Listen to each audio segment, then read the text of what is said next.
allegedly planned and controlled the sex performances, which he called freak-offs, and he often electronically recorded them.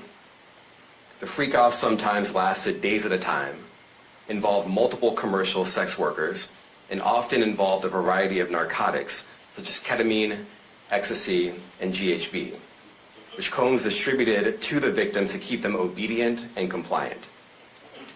As alleged, when Combs didn't get his way, he was violent, and he subjected victims to physical, emotional, and verbal abuse so that they would participate in the freak-offs, and that Combs hit, kicked, threw objects at, and dragged victims, at times by their hair. On one occasion in March of 2016, that conduct was captured on video and later reported in the media. Specifically, Combs kicked, dragged, and threw a vase at a victim in a Los Angeles hotel when the victim was attempting to flee. As alleged, these assaults often resulted in injuries to the victims, which took days or weeks to heal. In addition to the violence, the indictment alleges that Combs threatened and coerced victims to get them to participate in the freak-offs. He used the embarrassing and sensitive recordings he made of the freak-offs as collateral against the victims. And the indictment alleges that he maintained control over the victims in several ways, including by giving them drugs, by giving and threatening to take away financial support or housing, by promising them career opportunities, by monitoring their whereabouts, and even by dictating their physical appearance. Because of all of this, the indictment alleges that the victims did not believe they could refuse Combs without risking their security or facing more abuse. The indictment also alleges other acts of violence undertaken by Combs and others, including violence against witnesses to his abuse, kidnapping, and arson. The indictment alleges that on more than one occasion, Combs carried or brandished firearms to intimidate and threaten victims and witnesses. Now, Combs did not do this all on his own. As I mentioned, Combs has been charged with RICO conspiracy. He used his business and employees of that business and other close associates to get his way. Those individuals allegedly included high-ranking supervisors in the business, personal assistants, security staff, and household staff. The indictment alleges that those individuals facilitated the freak-offs. They booked the hotel rooms and stocked them with the supplies, including drugs, baby oil, personal lubricant, extra linens, and lighting. When the hotel rooms got damaged, they helped clean it up. They arranged for victims and commercial sex workers to travel for the freak-offs, and they delivered large quantities of cash to Combs to pay for the commercial sex workers. The indictment also alleges that they helped Combs cover up his crimes. During the March 2016 incident at the LA hotel that I mentioned earlier, a member of the hotel security staff intervened, and Combs attempted to bribe the staff member with a stack of cash to make sure that what happened was kept quiet. And as the indictment alleges, in late 2023, after public allegations were made about Combs' crimes, he and others pressured witnesses and victims to stay silent, including by making phone calls to witnesses and victims and giving them a false narrative of what they had experienced. And as alleged, Combs used others to help conceal his abuse by monitoring and preventing victims from leaving a location in order to hide their injuries, or by locating and contacting a victim who had attempted to flee. As part of this investigation, in March of this year, special agents from HSI executed search warrants at Combs' residences in Miami and Los Angeles. They also executed a warrant for Combs' electronic devices. During those searches, agents seized evidence of the crimes charged in this indictment. They seized firearms and ammunition, including 3 defaced AR-15s and a large capacity drum magazine. They also seized evidence of the freak-offs, electronic devices that contain images and videos of the freak-offs with multiple victims. And they seized cases and cases of the kinds of personal lubricant and baby oil that Combs' staff allegedly used to stock hotel rooms for the freak-offs, more than 1,000 bottles altogether. Here are some of the items that we recovered during the searches.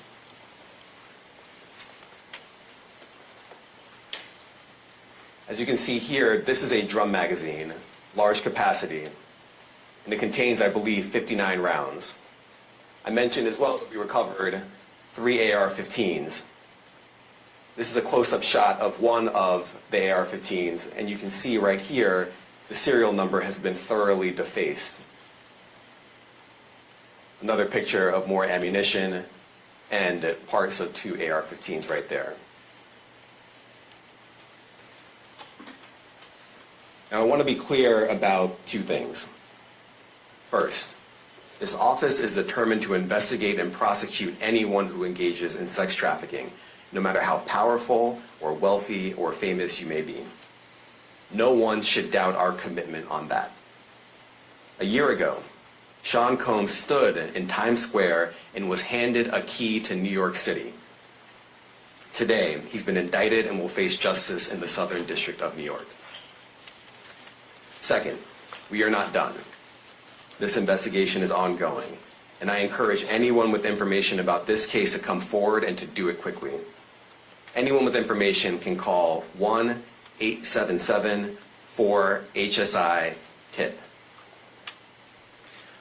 I want to express my deep appreciation for the victims and witnesses who have used their voices and helped bring this criminal conduct to light. We would not be here without them. I also want to thank the dedicated case agents on the HSI Trafficking in Person Squad in New York.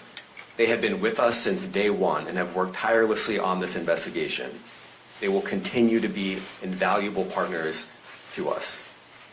I also want to thank the incredible agents and analysts from SCNY who have also provided tremendous assistance on this case. I'm deeply grateful for their continued work. And finally, I want to thank the outstanding career prosecutors from SCNY who are handling this case. Meredith Foster, Emily Johnson, Chrissy Slavic, Madison Smizer, and Mitzi Steiner, and their supervisors, Jamie Backleiter and Jacqueline Kelly. They are members of the Civil Rights Unit in our criminal division. We created the Civil Rights Unit when I became U.S. Attorney. I'm deeply proud of their work on this and so many other cases. I'll now take some questions. Eric Katursky, ABC. Thanks, Damian, thanks. The indictment describes aggressive, open, violent, hedonistic abuse that you say was recurrent and widely known.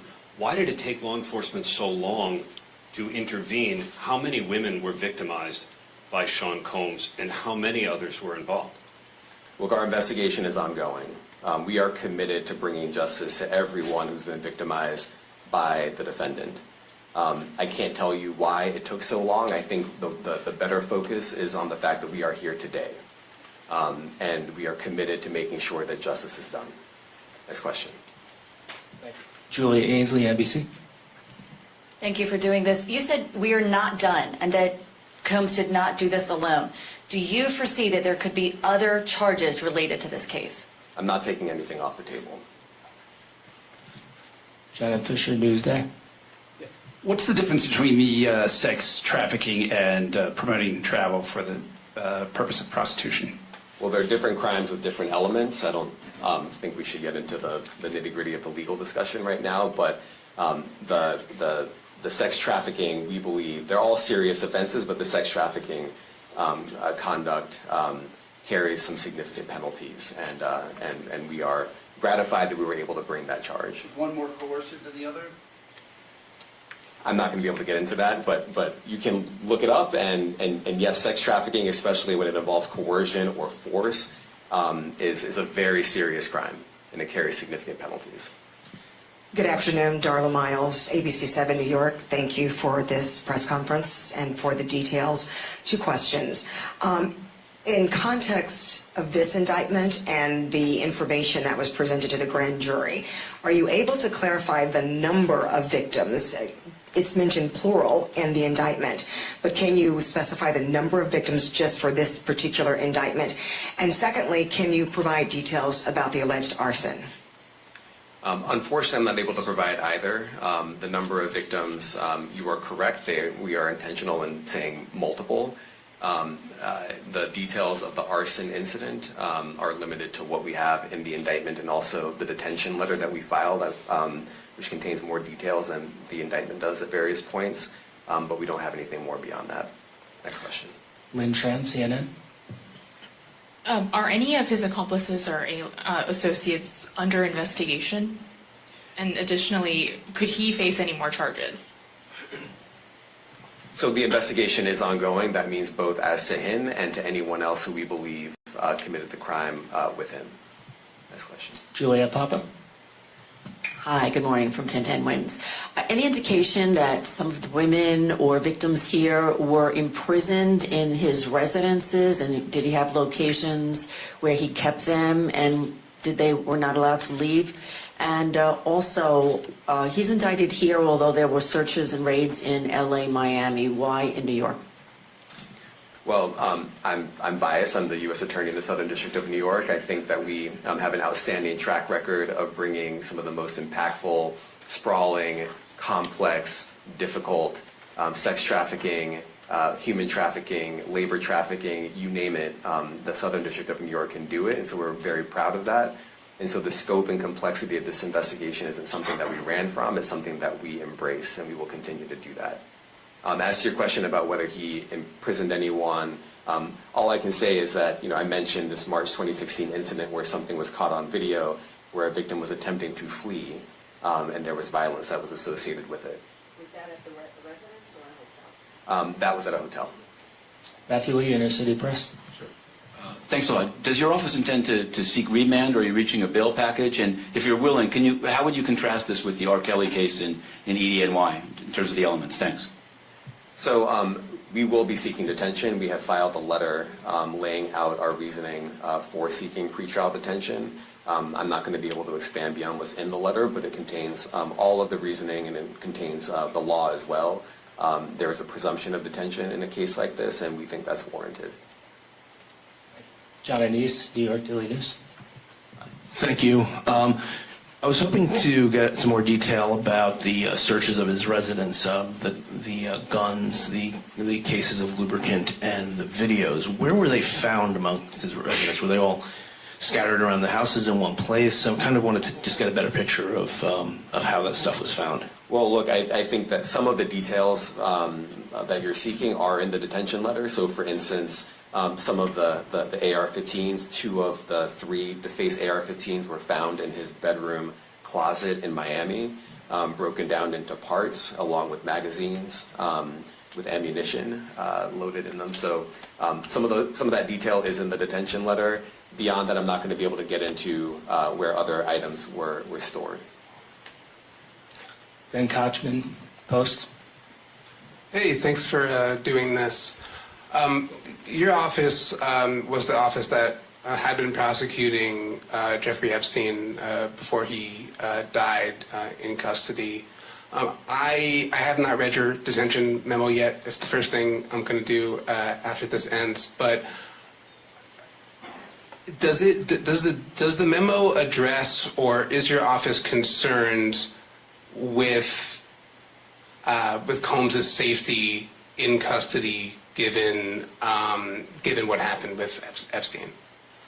So we are concerned with anyone's safety whenever they are detained prior to trial. It's part of our obligations to keep people safe as well. It's part of the criminal justice system. So, but I do not draw any sort of connection between Jeffrey Epstein's suicide and what may or may not happen to any other defendant while they are detained pre-trial. And of course, the decision whether to detain the defendant will be up to a judge. Our position is that pretrial detention is warranted under the law and based on the facts of this case, and I'll leave it at that.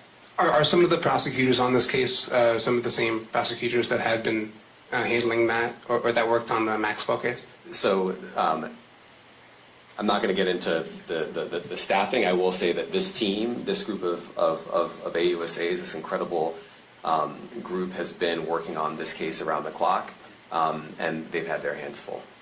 Next question. Gus Rosendale, NBC News. Good morning, sir. Combs' attorney said that his client has been cooperative with investigators. He said that this morning. I was wondering if you would have a reaction to that.